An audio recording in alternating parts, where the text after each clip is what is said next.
All right, welcome back to the BettorOff Podcast, episode I don't know. Today we're going to be talking about the Portuguese Grand Prix, not the Spanish Grand Prix, not the Italian Grand Prix, not the French Grand Prix, but somehow all of them smushed together. And even though you can speak one of those languages, you can't speak Portuguese because it's different. I know that's what I've got. And Ronaldo is from Portugal. That's what I've got on Portugal. Okay. But now we'll talk about Formula One, and I will then have more on Portugal. Well, I mean, it's not weird that you don't know much about Portugal, especially with F1, because last year was like the first race back in about 20 years. So, I mean, I'm glad it's back on the calendar this year. We saw a very exciting race. That excuses my complete and total lack of international, global geographic knowledge. We're American. We don't have that. Yeah, it always just confused me that they spoke Portuguese in Brazil, and then I found out that Portugal wasn't anywhere near Brazil, and I was very confused. And frankly, I am still pretty confused. Well, if we want to talk about that, I think we have to start a podcast about the world structure in the 1600s. Flat Earth, baby. Yeah, if you keep going, you'll fall off. Flat Earth. All right, well, so like Alex said, we are talking about the Portuguese Grand Prix. Last year was the return to Portimao after, I think, like 20 years outside of Portugal for Formula One. And it was an exciting race. It was kind of par for the course. You had a Hamilton, Bottas 1-2. But I thought there were a lot of really interesting storylines besides the top three, because Verstappen got third. It was a great race for Ferrari last year, which I think we'll talk about it as we get into the betting previews. But with Leclerc in 4th and Vettel in 10th, that was with Vettel in 10th, that has to be a good race for Ferrari last year, right? His average positioning was like 12th or something like that. I mentioned this last time. I'm done with Sebastian Vettel. Snoopy, who, by the way, so we don't get sued, the Peanuts people don't sponsor Vettel. It's Snoopy. Snoopy's cool. He's wearing a cool sweater and cool sunglasses. I'm done with Sebastian Vettel. I'm done. No mas.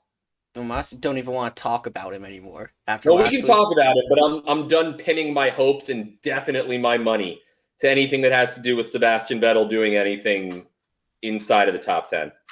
Okay. Well, he did drag the Ferrari to a top 10 finish last year. There were a few oddballs. Lando had to pick twice after a collision with Stroll for a wing change and then got his puncture. Albon was kind of Red Bull's guinea pig for Verstappen and made him go on a 2-stop just to see how the tire degradation was. But, I mean, I think this is going to be a really interesting race this year just because last year the qualifying was close. Verstappen was, I think, 0.3 off Hamilton. Let's see. Yeah, just about like 2.5, 0.3. But it was actually one of the wider gaps that Hamilton won by last season. I mean, he gapped Verstappen by 35 seconds. He always had a pit stop at hand. So I think it's going to be really interesting to see the Red Bull improvements this year and if they can make up that gap. And maybe, I mean, if you're close to Mercedes, you pressure them into mistakes. We saw it last week. Hamilton going off and a slow pit stop when he needed a fast one. But what do you think? Do you think Red Bull, are they in the same position with Albon versus Perez because Albon finished out of the points last year? Or do you think this is the race we finally see what Perez is capable to do in a Red Bull? I still like Checo, both because I think he has skill and because he's completely unpredictable. So he's once again sort of, Ricky Bobby. I would rather have Checo than Valtteri Bottas. So in my mind, Red Bull is in a better position than the Mercedes. But Sergio Perez always has the ability to, take 4 penalties and, drive backwards and end up in the back of the field. So I think the upside is there for the Red Bull Honda, but it's where we've got to see. We've got to see what Checo can do in that chair. Yep. last year was one of the craziest first laps of the year. It was like super cold on new tarmac. It was basically a rally championship out there, and who out of the F1 field took advantage of that the most, other than Kimi Räikkönen? He went from like 16th to 6th in one lap. I can't get you to give Kimi Räikkönen any respect. Former world champion Kimi Räikkönen. I know he's a former. I love Kimi Räikkönen. Kimi Räikkönen, that guy who I once threw a football with in Central Park. He's Kimi Räikkönen. All right, world champion Kimi Räikkönen made up 10 places on the first lap to give him back and end up in 11th. But as everyone else is sliding around, he's back in the dirt roads of Europe driving a rally car again. That's what it seemed like. And we had Sainz get up into the lead by, I think, lap 2. Because the Mercedes were struggling to fire up their mediums. But, I mean, it was a good showing for McLaren if Lando wasn't in such crappy situations. You know, a wing change because Stroll hits him, and then a slow puncture. Sainz finishes Hey, you know what else fourth. would be a good situation? What? Telling our millions of viewers and fans who we are and where to find us. That's true. That would be a good situation. We are not two guys just randomly talking about Formula One on the internet. That's not our full-time job. Part of our full-time job. We actually are running a company called BettorOff. And what is BettorOff, Alex? You have it all behind you. And to the side, Snoop Dogg. BettorOff. We are a sports wagering information and monetization app. We track your picks. We track other people's picks. We do deep data analytics so that you can't just say that you win at 90% and end up like that girl on ESPN who everyone laughed at and then they threw her off. We actually can show who wins, what type of bets, how often they win, weighted win percentage, units gained, return on investment, all of it. It's sortable. There's leaderboards. It's all verified. And you, the user, can also make money if you know your stuff. Formula One, baseball, basketball, football, esports, all of it. Although esports hasn't come yet, you can start your own paid channel, verify your own pick acumen with our data, and charge other people to have access to your picks. I couldn't have said it better myself. And you want to know what I think my favorite part might be? Well, there's two favorite parts of mine. Tell me. Number one, you can trash talk whoever you want. Comment, dislikes, tell them that they suck, or tell them that they're great if they're making you money. Second, it's free. You don't have to pay a cent. No, it isn't. Yes, I'm sorry. I know you're the boss, but I've got to overrule you on this one. There's no way free. we're giving all that away for free. We can't be doing it. I'm sorry. It's just what we're doing. You've been usurped. Son of a bitch. All right, fine. It's free to download, but you can't get all of that cool information for free. All the stats and the data and the following people and like the making picks, that's got to cost something, right? Nope. Follow whoever you want. The only time you'll pay is if you decide to pay for someone else's room and they are making you win, or if you think they deserve your money. Will you track my picks for free, or like I need to pay for you to track them? No. Track them. Can I check on you? What? But if I want to see your picks, I got to pay for that, right? I got to your My data. picks are public. My very, very bad record is public, but you know what? It's there. Son of a bitch. All right. This sounds amazing. I can't live without it. But you probably have to download it on some weird thing, right? Like the iOS store, the Google Play Store. It can't be in both of those places. No, it's there now. BettorOff. Better with an O. Come on. Son of a bitch. This is brilliant. Yeah, download it. Trash talk Alex and I. Convention since the sport. Since the sport? Well, the sport. That's a little bit debatable, but I think we're up there. Yeah. All right. That's who we are. Let's talk about Formula One. Yeah. So, like I was saying before that, I think it was a good showing for McLaren. It was a good showing for Sainz. McLaren this year has the new power unit. Will help them in the crazy long front stretch. And Sainz is now in Ferrari that has done upgrades to their power unit. I think it's a perfect storm for both McLarens, both Ferraris to really get some good points and really solidify them as the top of that midfield, like I said last week. But But besides that, I think what we need to look for, like I said, is just a strong showing from Ferrari and McLaren, and honestly see how, one, the Red Bull cars upgrades affect it, and two, what Perez can do if he can finally pick it up. I'm looking for it. I'm hoping for it. I think he can do it. I want to see a four-car battle. I don't want Verstappen battling both Mercedes by himself. So we'll have to see. Hopefully he can turn around the start to the season that he's had. All right, so we've done a little bit of recap from last season, but let's look at this season.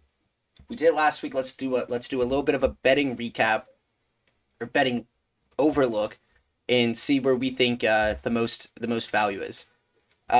So let's look just straight up who's going to win the race first and foremost before we get into anything crazy.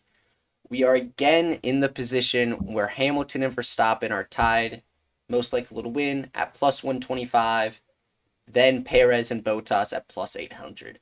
And I don't know if this is going to change, but I think I know at least last race, maybe Bahrain as well, but Hamilton and Verstappen are tied, and Perez and Bottas are both tied. I personally don't see value on Bottas or Perez. I think we said it last week, the hedging opportunity with Hamilton Verstappen to lock in the quarter profit. But honestly, based off last year, I'm leaning more towards Hamilton at plus 125. Yeah, I mean, look, I said it, until someone shows me why Lewis Hamilton shouldn't be favored, and then he lost last week. I like the hedge. I like taking Hamilton and Verstappen at plus money on a Wednesday until someone shows me why not. I think Lando is interesting at 2,800. I think Leclerc is very interesting at 3,300. But for me, if you're talking about winners and you're getting plus money on Verstappen and Hamilton, the hedge makes the most sense. Put down your money on both of them, lock in a quarter profit. That's what I'll be doing. I'll be putting down 100 on Lewis. I'll be putting down 100 on Max, and liking my quarter profit. Yeah, I just can't see. Bottas and Perez haven't shown me anything that they should be that much more favored than Lando or Leclerc. I just haven't seen anything this year. If Bottas keeps racing like this, I think that George Russell is in a Mercedes next year. Even after last week? So I don't know if Toto forgives him, but I don't think it was his fault, right? So in an ESPN article that they wrote this morning, Lawrence Edmondson and Nate Saunders were basically talking about this, and they were talking about how Valtteri qualified 8th and stayed in the midfield and should have been passing cars, and that the reality of the situation, however you want to look at it, whether it was Val's fault, whether it was George's fault, whether it was just racing, they wrote it. There is no reason that Mercedes should have been in a position to be passed by the Williams. And that's the fact of the matter. If the Mercedes does not belong in the mid-pack. There was no pit error. He wasn't on the wrong tires. He just was not driving that car to its full potential. The further back you get, the more likely you are to get into trouble, and that's what happened to Bottas. Right, and I think what you brought up is it. I think you said it doesn't matter if Toto forgives him, because Formula One is such an expensive sport in a dog-eat-dog world, right? That will Toto be like, no, it's okay, but he's also not dumb and realizes that if he has a better driver that once crashed into a Mercedes available, he should probably still put that driver in a Mercedes. I doubt that. Has there been anything where Toto has come out and said that he's angry at Russell? Well, he said after the race, he said, Here we go. Look at you interrupting with your weird computer noises. I think after the race, Toto said something along the lines of he always pushes or jokes with George that If he's good, he'll be in a Mercedes F1 car. If he's bad, he'll be in like some lower like Renault series or something. And he said like he's closer to that than the Mercedes F1 car. But I mean, I think that's heat of the moment. I don't think. I mean, I if straight up don't believe that. I think Toto Wolff goes to sleep, wakes up the next morning, and goes, "That's my fucking driver." any driver who can pass a 2021 Mercedes or attempt to pass in a 2021 Williams deserves a look from any major team. Like, Anyway, moving on. Nobody likes Valtteri. We like you. You like Lewis straight up at 125 without the hedge. I like Lewis and Max with the hedge, plus 125, lock in a quarter, unless both of them get murdered. What do we got next? we have pole position. Who's going to qualify on pole? This is similar to last race, and I think it's going to continue like this for the season. It's Max Verstappen minus 110, Lewis Hamilton plus 165, Bottas plus 675, and Perez plus 800. And I think what I meant by this is going to stay this way for the season. I think it's that the books think that Red Bull has a better car. Right? That's just what it looks like right now. But they don't but the X factor that brings these lines equal for a race distance is the Mercedes team as a whole. Strategy, tire management, pit stops are all fantastic, and Lewis Hamilton's experience leading races or chasing someone down. Yeah. So for me, you're giving me a plus 165 for Lewis Hamilton to sit on the pole. Lock it in.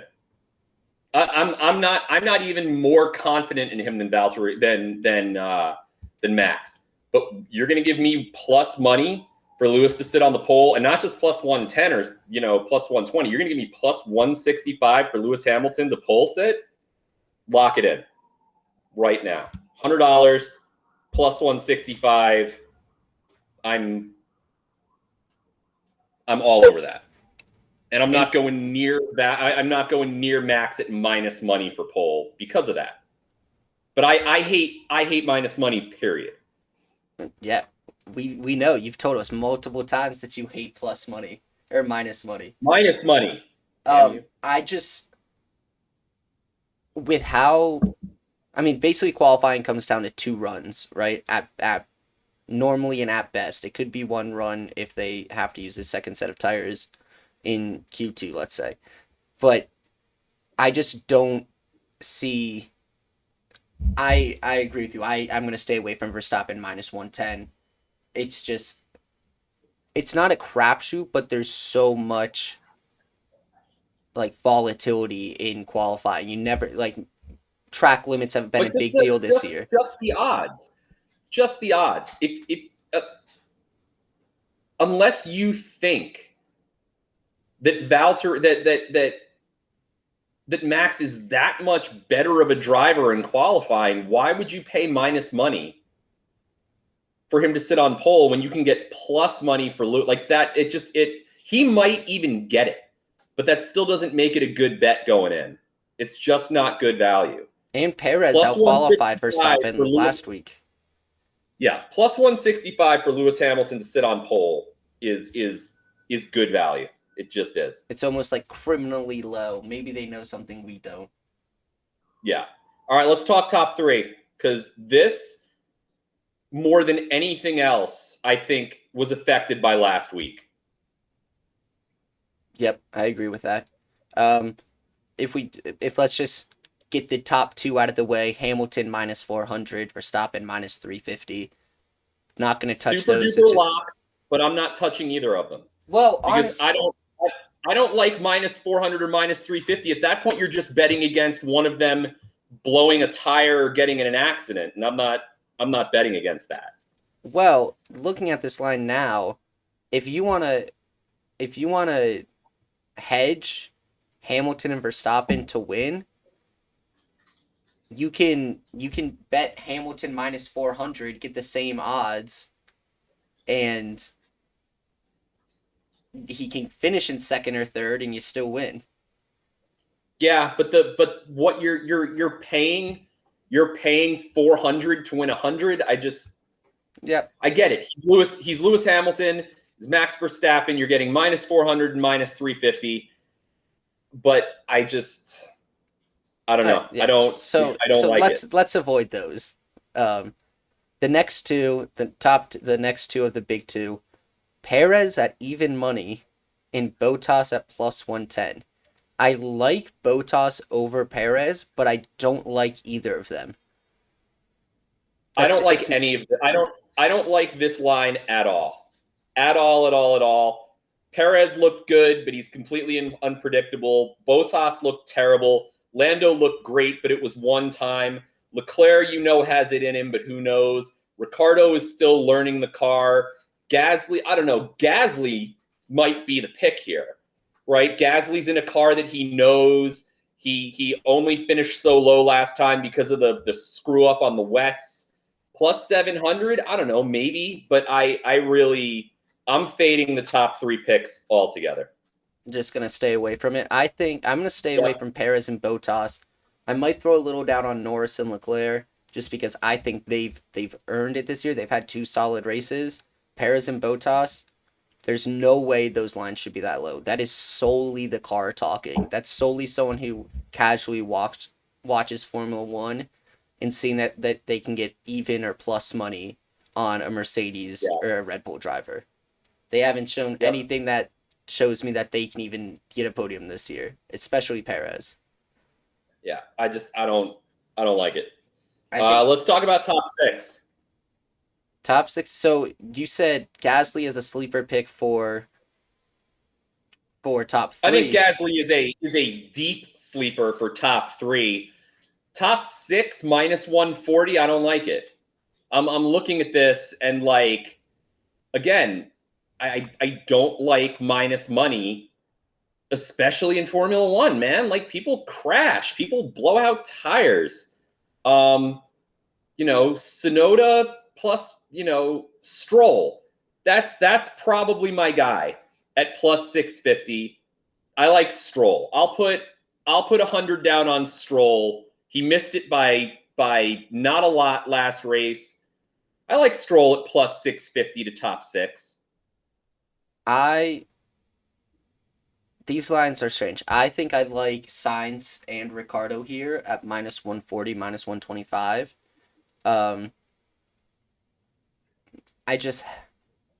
Stroll drove a really good race last week. I think he's matured a lot as a driver this year, or in the off season. I just haven't seen it from the Aston Martin car yet. And he put together a good race last year. He's also doing it with no help. No help. Sebastian Vettel is just until I see otherwise, because I saw otherwise last race. On the good side, on the bad side, I don't imagine Sebastian Vettel is helping Lance Stroll at all. It does not seem like it. But if you're going to give me plus 650 for Lance Stroll to land in the top 6, I'll put 100 down there. Okay. And so let's move on to top 10. And this is where I see a lot of value. Stroll plus 125 to finish in the points. Auto. That looks like a bet that has neon signs with your name on them. Auto pick. I agree. I think that's going to be my main play for a top 10 finish. Stroll plus 125. Like I said, he's mature. It seems like he's matured as a driver. The car, I don't think we've seen the best of. It hasn't been promising, but I still think that the bottom 3 positions in the points are completely up for grabs on any weekend, and I think Stroll is in a good place to capitalize on it. Especially at plus money. And who decided that Fernando Alonso is more likely to top 10 than Stroll? Yeah. I don't know where that came from, but Lance Stroll plus money. I would ignore everyone in the minus money. You really want to basically bet that Lewis Hamilton won't get, run into or Max won't have a brake issue, then sure, minus 1,000 just because it almost never happens. But that's why you're paying 1,000 to win 100. But Lance Stroll plus 125 to finish in the points. It's not a lock, but it might be the value pick of the entire board for me. It's looking like it. I mean, I need to look at the other lines in our later bets, but that's a really enticing pick. Yep. How about both drivers finishing in the top 10, which destroys Aston Martin for me because of the aforementioned prodigal son, Sebastian Vettel.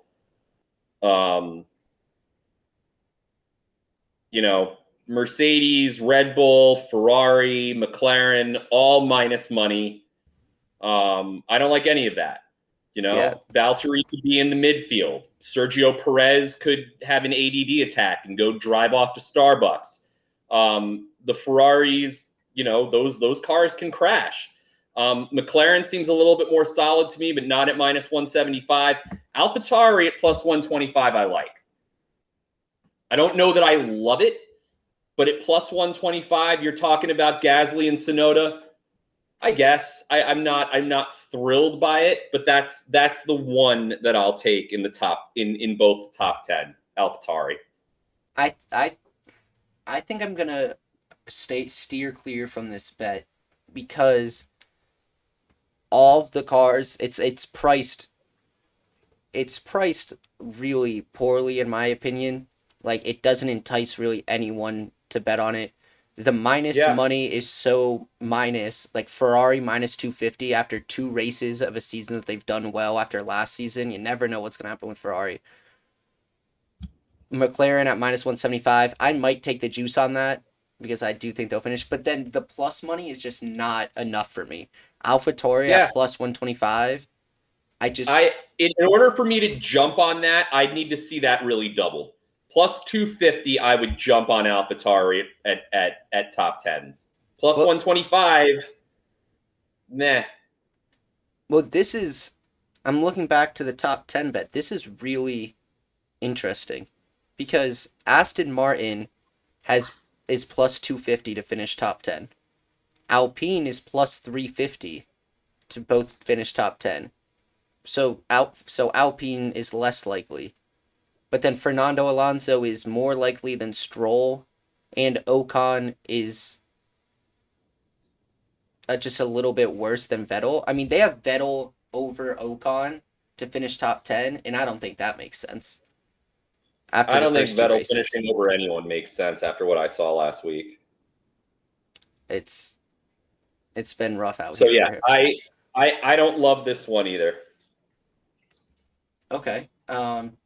What about winning qualifying car, the car to finish on pole, Red Bull minus 175? What? Yeah, I'm not sure about this bet. I feel like the pole sitter bet is the bet, right? Like, what are the chances that Checo Perez or Bottas comes out of nowhere to sit on pole?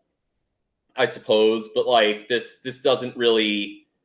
I'd rather take my Lewis Hamilton plus 165 straight up to sit on the pole than knock it down to 125 by adding Bottas. Like I don't think Bottas adds value to bet on this. I'd rather just bet on Lewis, and then the same thing. The minus money now is even more minus when you add Sergio Perez, who I don't think is a huge threat to sit on pole. This just seems like a watered down version of Lewis versus Verstappen for the pole sitter. I'd fade this all the way. I mean, last weekend we did have Perez out qualify Verstappen, but it's still so much juice on Red Bull. They've looked really good this season, and I think this might be sportbooks leaning into it. They've looked really good and people want someone to beat Hamilton and Mercedes. But there should never be someone who's a minus 175 over Lewis Hamilton and Mercedes right now. It does not make sense. So I would fade it. That man could have a spin in the first corner of his qualifying lap and still somehow beat the field by 2/10. Yeah. Let's talk about the safety The and fun virtual ones. safety car bets. The fun ones. Well, first of all, let's talk about safety car. Minus 250, yes. Again, just so much juice on. I mean, I would bet it happens, but not for minus 250. It's just. Nope. And after last week, virtual safety car, yes, at plus 125. Did that leave a bad taste in your mouth last week after seeing I so mean, many possible chances? let's let's briefly talk about this track, right? It was, you know, Imola is a wide the hell open track, but still didn't have any virtual safety cars, right? You would assume that that is where you would have VSCs where they had room to pull people off, but they didn't. Well, Imola is strange because some parts are pretty open and some parts are pretty narrow. But Portimao Yeah. is a very open track. So I don't know. Theoretically, that should lend itself to the virtual safety car that people should be able to pull off and be out of the way. But anytime that there is contact, that almost always brings out a safety car. So like failure and the engine blows up and someone just pulls over, that tends to be the virtual safety car. I plus 125 and minus 165, this has no interest to me. I don't think plus 125 quite gives me enough to bet on it. And minus 165, I never want to bet on not a safety car happening because you never know what's going to happen in a race. Yeah, all sorts of crap can bring out a virtual safety car. I'd fade it, you'd fade it, we'd both fade it. Let's talk about who's actually going to finish this race. Well, there's only one driver of interest. Everyone is over minus 200, right? Yuki Tsunoda is minus 225, who's the closest thing to even money besides Nikita Mazepin, minus 125. It's dropped since last week. Which brings us to the interesting question. Yeah, Mazepin, Latifi, like these Haas and Williams drivers are going to be near the back. Are the Haas drivers going to be so far off the pace that they're not in danger of tangling with anyone else and therefore are super likely to finish the race just strolling around the track? I think probably, but again, it's all minus money. It's a wide open track. I have no idea if Haas's power unit is just going to explode. This is a super fade. I'm not even glancing at a 20-man field, all of whom are minus money. I am glancing at Nikita Mazepin. He won me money at plus 100 last week. It's so ridiculous. Minus 120 for a professional driver to finish a race. And yeah, he's finished 50% of the races, but there's only been 2. And he's a crazy driver. And I don't like the guy. But I can put that aside when I'm trying to win money. And I think minus 120 for anyone to finish a race is a bet I'm going to take. And that's going to extend even more to both cars to finish the race. Haas at plus 150. All right, so both cars to finish, I can read that. You are getting plus money, and there is no reason to believe that what happened last week can't happen again. That the entire field just leaves the Haas cars in the dust, and they're just sitting back there, and basically as long as the engine doesn't fail, the brakes don't fail, and they are doing their job getting out of the way when they get lapped, okay. But again, plus 150, I don't know. That's not enough juice for me. That's not enough juice for me to not see in my head one of these cars running into the wall or running into each other or having a mechanical failure or like the only bet here that looks desirable to me is Haas at plus 150, and I can't make myself pull the trigger. I'm fading this one too. Well, as someone who bets minus money, unlike you, I've probably bet up to minus 190 on some soccer bet. I think Alfa Romeo, Alpine, Aston Martin, and AlphaTauri all minus money. Alfa Romeo's minus 175. Alpine's minus 175. Aston Martin's minus 165. AlphaTauri's minus 140, which I think is the most intriguing. I think those are all worth a look. I think Haas is a play I'm going to make just because it's just too much value for me.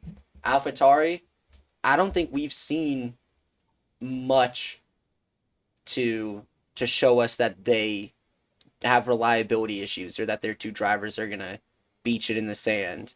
No, I don't dislike them. I just wish it weren't minus one. Minus money. I'm paying for the privilege of betting. Like I want odds. I want odds so that when I lose, it sucks. But when I win, I can make up for the times that I lose. And it's so hard to do that when you lay minus money on a regular basis. I can see it, but I think you've gotta widen your horizons to minus money. All right.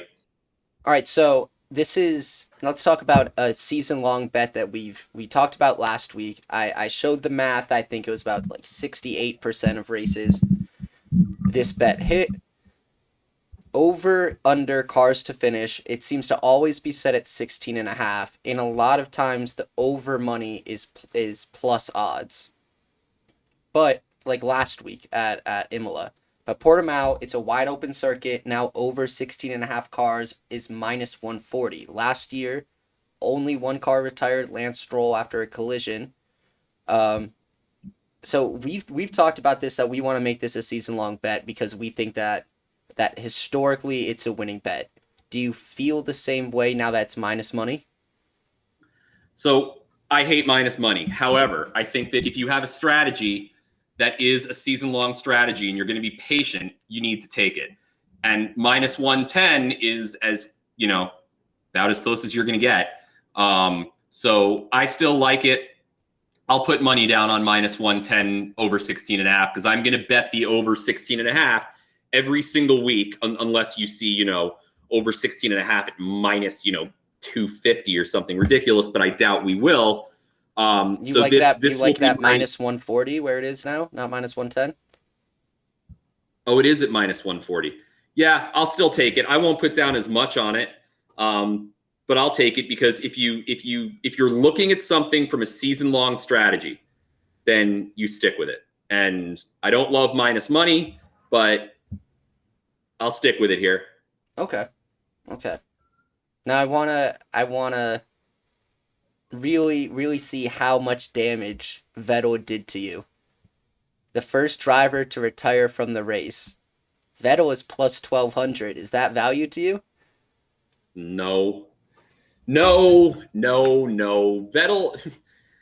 just bad. Like, he's bad when you bet on him. He's bad when you bet against him. I just want to fade him. Vettel is he's just poison.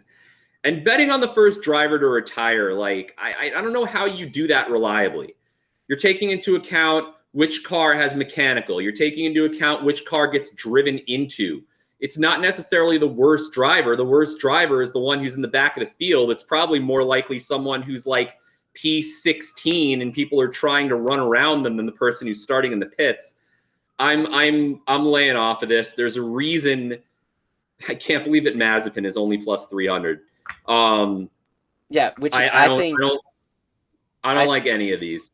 I think that's ridiculous. Not that I don't think if someone retires, it could be him first. I think there's a chance, but it jumps from plus 300 for Nikita Mazepin to plus 1,000 for Schumacher, plus 1,200 for Latifi, and plus 1,200 for Vettel. Is Mazepin 4 times more likely to be the first one out than Latifi or Vettel or Schumacher? No, there's just. Well, how is he 3.3 times more likely to retire than his own teammate? Yeah. They're driving the exact same car. I mean, I get it. I get that they don't like Mazepin, but really 3 times more likely. He's going to be last in the field probably. So he's probably not going to be fighting anyone but Schumacher. I don't know. I don't get it. 2 cars that are mechanically identical. I don't get how Schumacher is 3 times less likely to retire first than Mazepin. I don't like this line. bad line, bad Vegas, bad move. Fade. And then the last one that's available right now, and after this I do want to talk about timing. First card to retire. It's the same thing, right? Here we go again. But again, here we're, Haas, 225. It's not enough for me because, again, they could just sit in the back of the field and hold hands and not run into anyone all day.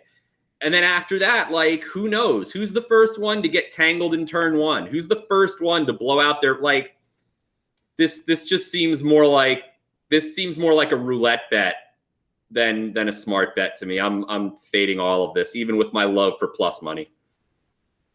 If you bet AlphaTauri, Alpine, Aston Martin, Williams, Alfa Romeo, all of those as a sort of hedge, you could turn this bet into super. It would be super minus money, but it's, I'd say, a lot better odds that you get 5 teams at minus 300 than one team at plus 225. That's the only way I'd do it. I'd group Haas. I'd probably leave AlphaTauri out. I'd put Haas, Aston, Williams, and Alpine in there and set up some sort of ungodly plus money parlay that turns into a minus money, even though it's not a parlay. But, like, it just, I don't know. Anything that you have to get that tricky to talk yourself into, man. It should stay away. That's a good betting advice. That is good betting advice. All right, so we ran through what we think are the best plays of the week. But we mentioned it a little bit last week. We are recording this on Wednesday before any practices. Is now the time to bet? Is now the time to place your bets? Because, so much of the lines change just after practice or after qualifying. But I'm a believer of, like, people go on runs or get bad, but, like, season-long performance. I don't think so much changes from track to track with drivers of this caliber that I can't accurately bet on Stroll top 10. Like, if he goes out and craps the bed in practice, I still like my plus money for Stroll to get into the top 10. Again, if you're betting for more than one race, you need to be willing to deal with ebb and flow, right? If Stroll puts the car in the wall or they have to change a power unit, then maybe you lose the bet this week. But if you keep taking Lance Stroll top 6 at plus money, I don't know how long it's going to last at plus money, before every race, you're going to win. I think you're going to win more often than you're going to lose. And at the very least, you're giving yourself a chance to win. If you keep waiting for the results of practices and qualifying, it's just going to get priced more perfectly. And wagering is about finding and exploiting inefficiencies. The longer that you wait, the more information the books have, the more information the cappers have, the less value you're going to get from your bets. So I think as long as you look at it from a long-term perspective, is Lance Stroll going to place top 6 often enough at plus 125 or 140 I lose it? Plus top 6 is plus 650. Top 10 650, right? Plus top 650, 10 is plus 125. You don't even need to hit that very often. So for me, the Wednesday bet is the bet. We're going to see it. We're going to see after qualifying that plus 125 for Lewis, plus 125 for Max for the win. That's going to go away. The ability to hit that hedge is going to go away when one of them qualifies on pole and the other one qualifies second or third. You're not going to get that hedging opportunity. And a lot of these opportunities are going to go away. So I love pre-practice, pre-quali betting. I feel like it would bother you a little less because you're okay with minus money as long as it's not too bad. For me, this is the only time to bet. Yeah, well, I don't mind minus money to a point. Like last week we talked about, I think it was like both McLarens in the top 10 was like minus 165. And I wanted to hit it, and then it was after practice I put my bets in, and they were like minus 250 by that time. So what it seems like to me is that, and I'm not saying sport books are dumb, because they really aren't, but but this is an objectively small market, right? Fewer people bet on this than basketball, soccer, football, baseball, and so they don't put the resources to there. And what it seems like to me is it just before race weekend, it just gets reset. We've seen the same lines 2 weeks in a row, almost identically. Yeah, other than Checo in the top 3, it's really pretty similar to Imola. Right, and it seems like they hit that reset and then start pricing it after practice. Yeah. And if you pay attention, you can like that. I'm going to lock in Stroll plus 125 top 10. You have to be patient. You have to play the long game. It's a long season. Bet the plus money or the minorly minus money. Realize that shit happens. You're going to lose some week. I lost all my bets last week, all of them, but not by much. And I'm going to keep laying the same quality plus money bets, because if I make 10 bets this week at plus money and win 3 of them, I can wipe out all of last week's losses plus whatever, right? Like if I put 100 down on Stroll at plus 650, last race didn't even happen for me. And it'll cover everything else I lose for this one. And it's a reasonable bet, and you're going to have it for a while. But you're not going to have it 24 hours from now. Yep. And I think that's going to be a theme for this year is 24 hours from now being Wednesday afternoon. So you're not going to have this once practices and specifically qualifying start running. Yep. I think that's going to be a theme this year is bet early. Don't let the sport books make these markets more competitive. I think there's a lot of opportunity here for a lot of good value plays, and I think it's going to be interesting to see how the sport books do it for the rest of the year. All right, before our favorite segment, we got to plug stuff. We do have to plug stuff. It's plug time. And you know what? We talked about it before. We're talking about it again. We are Better Off, a sports wagering, information, monetization platform. It's a place to verify everyone's picks. No longer the person on Twitter is telling you they're up 13,000 units this week because they just hit a 20,000 unit bet on second German league soccer. No, we verify everything. To picks, to wins, to losses, to percentages, to units gains, to all of it. See it on a leaderboard, compare yourself with others, tell people they're good, tell people they suck. Everything in between. And if you're good enough, hey, maybe you'll even get paid for your picks. Maybe other people will pay for your picks. Don't want to do that? Hell, you can buy picks from other people and know that what they're telling you is truthful, unlike any other platform out there right now. So true. But what happens if you're one of those annoying people who's in the group text and your shit shows up green because you don't have an iPhone? You're screwed, right? There's no way to get it if you have an Android? No, it is on the Google Play Store on all Androids. It's on the App Store on all iPhones. So my brother-in-law, who completely ruins our group text because we can't throw GIFs or pictures or anything, even he can download this? He can. I think the only people who can't download it are people on the old Nokia phones. And we're trying. We're trying, okay? Yeah, they're playing Snake and they're downloading Better Off. How much is it going to cost? 20, 30, $40 million? Let me just do some math. Carry the 4. No, $0. Zero. Always off on that. All right, 0. You'll get the one. You'll remember that one time. It. I love it. The ladies love it. That's what I've heard. The ladies love it. The men love it. Those who self-identify and they as that they love it. I don't know who they are, but they love it. Everyone around the world loves it. The guy in the bodega across the street from me was telling me all about it the other day, and I was like, hey, I already know. You don't have to tell me. Tell everyone else. Loves it. All right, I believe that classifies or finishes off our plug, but I believe that you have a very interesting end to the show. It's for our favorite segment. Yes, so our favorite segment, begging rich people for money. This will be the first time that we beg a dead person for money, so we're actually begging his estate or his spirit or whatever. Dr. Samuel W. Francis, you all know this, but the inventor of the aforementioned spork. Okay, Dr. Yeah, Francis that's a was a callback doctor. there.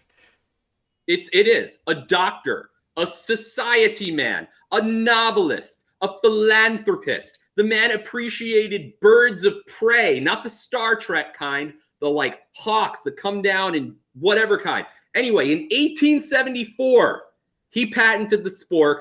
He must be worth $80 bajillion today. His grandchildren, the franchises, the Francises, come on. How could you not want to be with Better Off? We use Better Off sporks. I mean, everyone loves it is, and I say this on the podcast with Better Off Sporks. I say this confidently. The spork is the greatest invention in cutlery in 1,000 years. What else has happened that people are like, wow, that's amazing? Nothing. Fork, spoon, knife, fork, spoon, knife, fork, spoon, knife, chopsticks. But then the spork blows everyone away, and no one's been able to do anything about it. I just know that the spork got me through many, many school meals in my childhood, and I would love to be able to represent them on this podcast. Yeah, Elon Musk tried to do better than the spork, failed.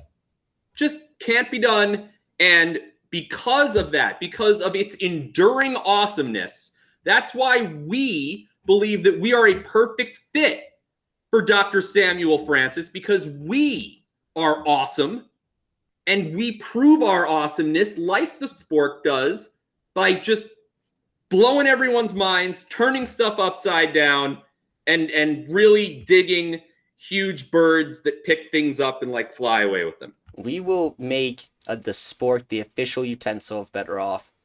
I'll only use the spork. The official Have you had utensil. the spork where the other end of it is actually a knife? So it's a fork and a spoon and a knife, but the problem is if you're using the spork as a knife, you need something else to cut it with. So then like you should have your own knife. Dr. Francis knew that. He knew that. He's a smart guy. He did. Yep. And that is he why said, that's too much. That's too much. Yep. That's too much. And he actually owns stock in knives. Yeah. A great man or a good man pushes further. A great man knows his own limits. And Dr. Francis knew his limits. I don't know, but I did. That was well done. Thank you. It was very well done. Come here for inspirational quotes every week. Indeed. Hang on, like the cat poster. All right. So that is us begging a dead scientist who I assume is probably from England for money. Let's see it. Dr. Samuel Francis's estate. Hook us up. It'll be Better Off spork time. But until then, enjoy the race. The race is Sunday morning Eastern time, Sunday other times. We're going to be watching it. We'll be back next week to talk about all of our bets, how we did, how we didn't do, and to see whether we got money from the spork people. Let's hope so. All right. Until then, I'm Alex. I'm Harry. Everyone be safe and wear your masks.